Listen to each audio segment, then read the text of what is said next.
How y'all doing? I'm Big Al and welcome to Vintage Car Spotlight. If you're new to the channel, please take a moment to like, share, and subscribe. Helps me out a great deal.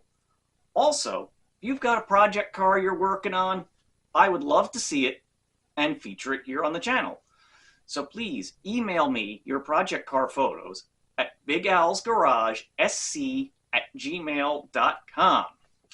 All right, now we got the YouTube stuff out of the way. On with the show.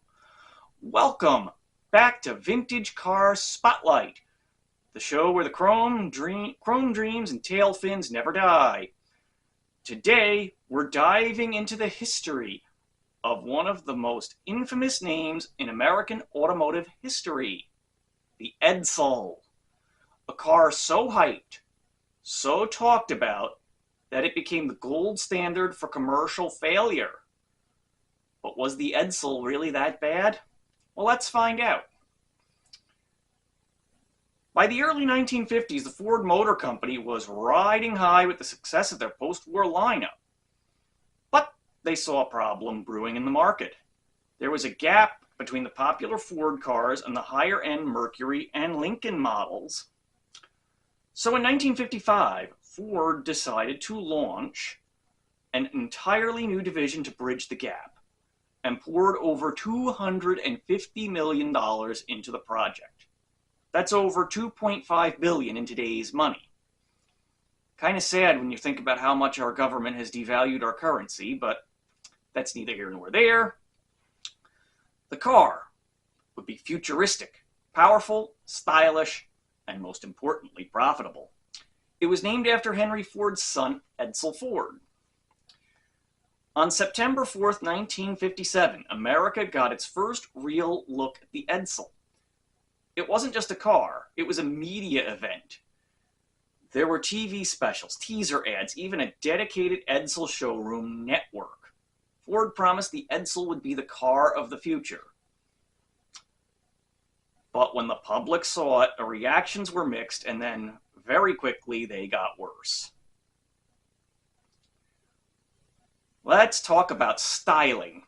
The Edsel featured one of the most controversial design choices in American automotive history. The vertical horse collar grille was supposed to evoke classic radiator styling. Some saw it as bold, others said it looked like a toilet seat, and still others say it looks like something else entirely that I'm not going to get into because I don't want to get demonetized. Inside, the Edsel had some cool innovations. A push-button gear selector in the steering wheel hub, a rolling speedometer. It was like a dome that had a dial that spun around in it. Self-adjusting brakes, even optional seat belts, which were rare at the time. But the execution didn't match the hype. Build quality was inconsistent. Many Edsels left the factory with parts from Fords or Mercurys due to production issues.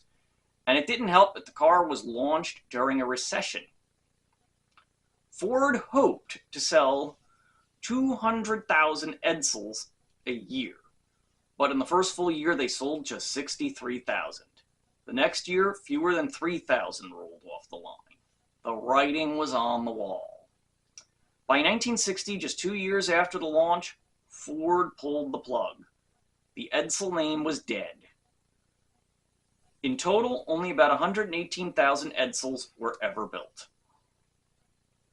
Today, the Edsel has become a cult classic. What was once a punchline of an industry joke is now the symbol of bold ambition and retro flair. So what will an Edsel cost you in 2025? Here's a rough guide to the current prices. 1958 Edsel Ranger four-door sedan can run you about $10,000 to $20,000 in fair to excellent condition. A 58 Edsel Pacer convertible, you can expect $40,000 to $70,000 for a clean example. A 59 Edsel Corsair two-door hardtop, that one is going to range anywhere from $15,000 to $30,000 depending on condition. And a rare 1960 Ford Edsel Ranger four-door hardtop, that's going to be $25,000 or more. And as with any classic car, originality and condition are everything. A fully restored Edsel in pristine shape can absolutely turn heads at any car show. The Edsel may have flopped in its time, but today it's a beloved oddity. A symbol of the risks automakers take when they try to predict the future. And let's be honest, it's just plain fun to say you own an Edsel. I wouldn't know because I don't own one, but I guess so. Thanks for watching Vintage Car Spotlight. If you enjoyed this trip back in time, don't forget to like, subscribe, and drop a comment. Maybe you've got a story about the Edsel in your family. Until next time, keep those engines purring and that chrome shining.